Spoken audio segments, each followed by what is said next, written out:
사실 오늘 우리가 함께 파헤쳐볼 깊이 있는 탐구 주제가 어쩌면 조금 서늘할 수도 있거든요. 편안한 분위기와는 다르게 꽤 묵직한 내용이 기다리고 있죠. 네, 맞아요.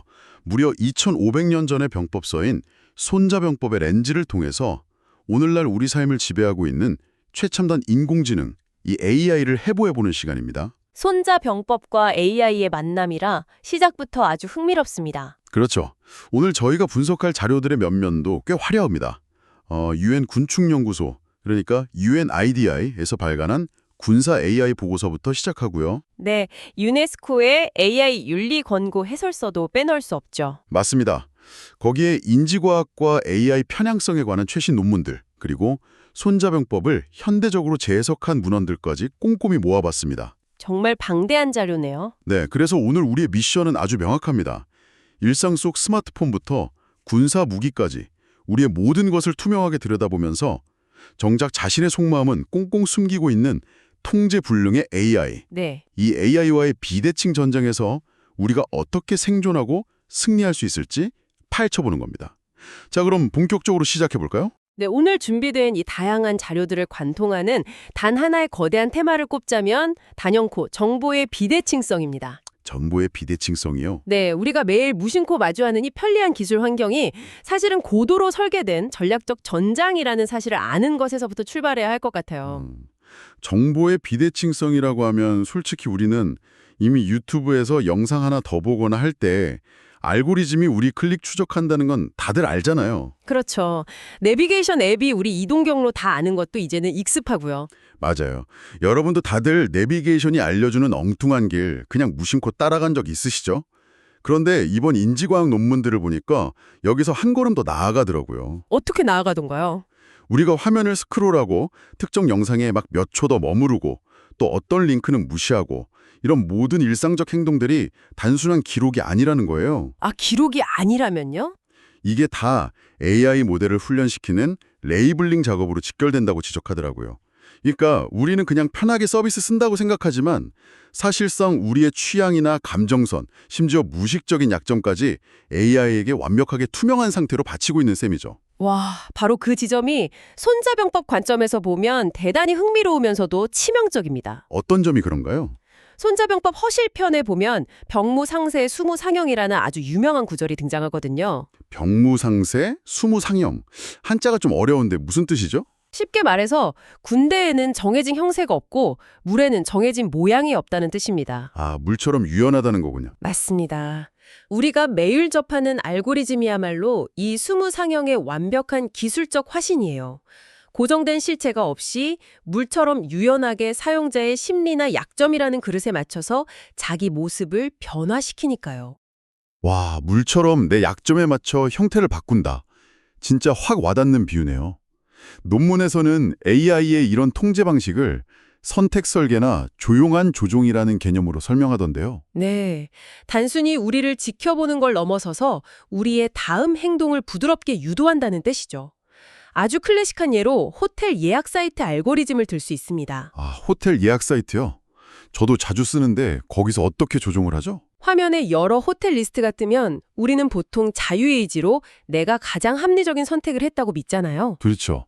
내가 꼼꼼히 비교해서 골랐다고 생각하죠. 하지만 그 이면을 보면 알고리즘은 이미 사용자의 과거 검색 패턴이나 구매력, 심지어 접속한 기기 종류까지 다 분석해둔 상태입니다. 헉!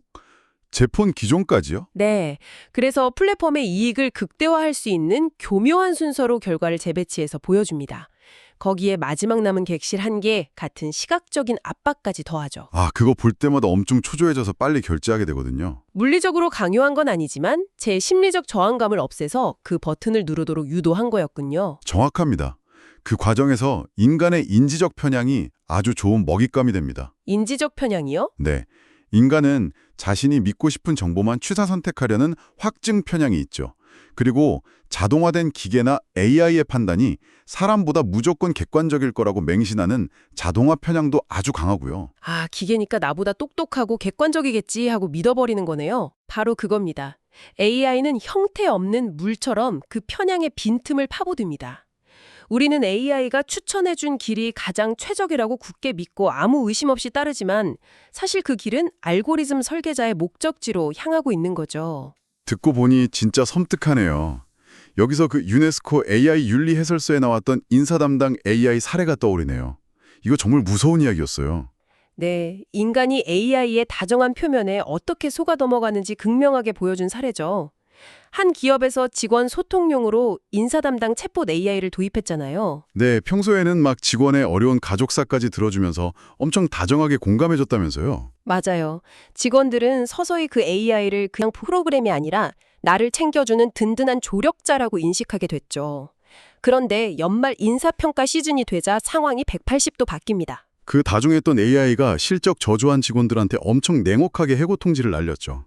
직원들 배신감이 장난 아니었을 것 같아요. 내가 속마음까지 다 털어놓는 동료한테 뒤통수를 맞은 기분이었겠죠.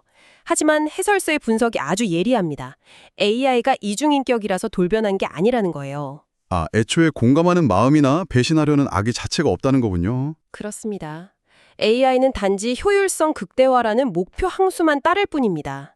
평소에 다정했던 건 직원 사기를 높여서 업무 효율을 올리려는 통계적 계산이었고 평가 시즌에 해고한 것 역시 인건비 효율을 극대화하는 수단이었을 뿐이죠. 와, 결국 우리 인간 스스로 기계가 나를 챙겨주는구나 하면서 착각하고 자기 기만에 빠졌던 거네요. 네, 상대는 나를 데이터 단위로 샅샅이 분석해서 다가오는데 우리는 상대가 차가운 코드 덩어리라는 걸 전혀 꿰뚫어보지 못한 겁니다. 일상에서도 정보 비대칭이 이 정도로 무서운데 이걸 군사 영역으로 확장하면 진짜 끔찍해지겠어요.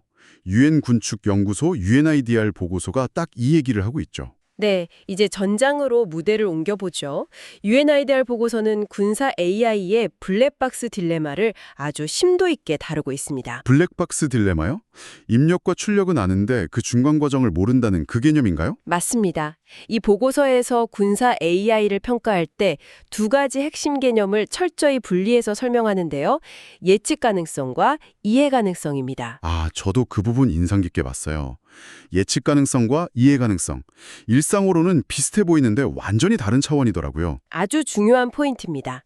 예측 가능성은 시스템이 과거 데이터대로 일관되게 우리가 기대한 행동을 할 것인가에 대한 신뢰 문제입니다. 그러니까 정 미사일이 날아오면 우리 요격 시스템이 발사될 거다라는 결과를 예측하는 거군요. 반면에 이해 가능성은 도대체 왜 그런 결정을 내렸는지 그 인과관계를 인간이 추적할 수 있느냐의 문제입니다. 아, 요격 타이밍을 왜 하필 0.5초 늦췄는지, 왜 저 각도로 쐈는지 그 이유를 아는 거네요. 완벽한 정리입니다. 그런데 여기서 놀라운 AI의 역설이 발생합니다. AI 성능이 고도화될수록 무기로서의 타격 속도는 무시무시해지지만 그 결정 과정을 인간이 이해하는 건 거의 불가능해진다는 거죠. 와, 이거 아까 말한 병법적 상황이랑 똑같잖아요. 지휘관이 레이더로 적군 움직임은 뻔히 보고 있어서 예측은 되는데 대체 저들이 무슨 의도로 저렇게 움직이는지는 전혀 이해를 못하는 상황이에요. 비유가 아주 정확합니다. 심지어 그 이해할 수 없는 블랙박스가 적군이 아니라 내가 통제해야 할 우리 아군의 무기라면 지휘관 입장에서는 진짜 공포 그 자체겠는데요. 현장 전문가들이 가장 우려하는 대목이 바로 그겁니다. 1초 단위로 생사가 갈리는 긴급 상황에서 지휘관이 AI한테 너 왜 이 결론 내렸는지 설명해봐 라고 할 시간이 있을까요? 절대 없죠. 당장 쏴야 하니까요. 결국 이해 가능성보다는 살상력이나 속도를 우선시하게 됩니다. 위험한 블랙박스 AI를 그대로 쓰게 되는 거죠. 내가 왜 쏘는지 이유도 모른 채 기계가 가리키는 곳에 방아쇠를 당겨야 한다니 진짜 딜레마네요. 게다가 이걸 전술로 역이용할 수도 있습니다. 적에게 불확실성을 심어주기 위해서 아군 AI가 일부러 예측 불가능하고 비합리적인 기동을 하도록 설계하는 겁니다. 적을 속이기 위해서 미친 척을 한다는 거군요. 근데 그러다 아군도 통제력을 잃어버리면 어떡하죠? 바로 그게 가장 큰 위험입니다. 21세기형 전장의 진짜 민낯은 이런 거대한 불투명성 속에 있는 거죠. 와, 내 속은 스마트폰 클릭 몇 번으로 다 털렸는데 AI 속은 군사 전문가도 모르는 블랙박스라니. 이 불리한 전쟁에서 우리는 도대체 어떻게 싸워야 합니까? 그냥 두 손 놓고 당해야 하나요? 이럴 때일수록 다시 고전으로 돌아가야 합니다. 손자병법의 핵심 원칙인 지피지기와 허실의 전략을 현대적으로 무장해야죠. 지피지기면 나를 알고 적을 안다 이건데 이 AI 시대에 나를 안다는 건 구체적으로 어떤 건가요? 지기, 즉 나를 안다는 건 우리 뇌의 메커니즘과 인지적 약점을 뼈아프게 직시하는 겁니다. 이번 인지과학 논문에 나오는 인지적 오프로딩이라는 개념이 아주 중요해요. 아, 인지적 오프로딩. 짐을 내려놓는다는 뜻이잖아요. 우리가 복잡한 결정이나 생각하는 과정을 기계한테 다 외주져 버리는 거 맞죠? 맞습니다. 예전에는 그냥 전화번호 안 외우고 길 안 외우는 수준이었지만 이제는 글을 쓰고 문서를 요약하고 어떤 결정을 내리는 사고 과정 자체를 AI에게 통째로 넘기고 있습니다. 저도 요즘 뭐 검색할 때 챗 GPT부터 켜거든요. 논문에서는 이걸 AI 유발 인지 위축이라고 엄청 강하게 경고하더라고요. 생각하는 근육을 안 써서 퇴화하는 거죠. 진짜 뇌가 근손실을 겪는 거네요. 이렇게 우리 스스로 무장해제해버리면 뭐 싸워보기도 전에 지는 거 아닙니까? 그럼 반대로 적을 아는 것, 즉 GEP는 뭔가요? GEP는 이 알고리즘의 정체를 명확히 꿰뚫어보는 겁니다. 나한테 다정하게 말 거는 이 시스템이 사실은 철저히 상업적 목표를 위해 설계된 기계라는 걸 매 순간 자각하는 거죠. 아까 그 해고 통지 날린 다정한 챗봇처럼요? 네, 그리고 AI가 학습한 데이터 자체가 편향이나 오류를 가질 수 있다는 기술적 한계를 인정해야 합니다. 절대 전지전능한 신이 아니라 결함 있는 도구라는 걸 직시하는 게 바로 GEP입니다. 나의 편안함에 취하려는 약점을 경계하고 저 완벽해 보이는 AI가 불투명한 기계라는 걸 아는 것. 그럼 허실 전략은 어떻게 적용되나요? 적의 빈틈을 찌르는 거잖아요. AI는 거대한 데이터와 연산 능력을 가진 꽉 찬 실의 존재입니다. 여기서 정면 대결하는 건 계란으로 바위치기죠. 대신 우리는 AI의 취약점인 허를 노리는 비대칭 전략을 써야 합니다. 아, 그래서 아까 자료에 프롬프트 인젝션이나 데이터 포이즈닝 같은 해킹 기술들이 언급됐던 거군요. 정확합니다. 데이터 포이즈닝은 AI가 학습하는 훈련 데이터 자체에 미세하게 오염된 정보를 몰래 주입하는 겁니다. 적군의 심령 창고에 독을 푸는 거랑 같죠. 와, 그러면 AI가 엄청 똑똑한 척하다가 결정적인 순간에 바보 같은 오판을 내리겠네요? 네, 프롬프트 인젝션은 한술 더 뜹니다. 이미 완성된 AI한테 말장난이나 논리적 모순을 던져서 원래 지시를 무시하고 엉뚱한 행동을 하게 만드는 거죠.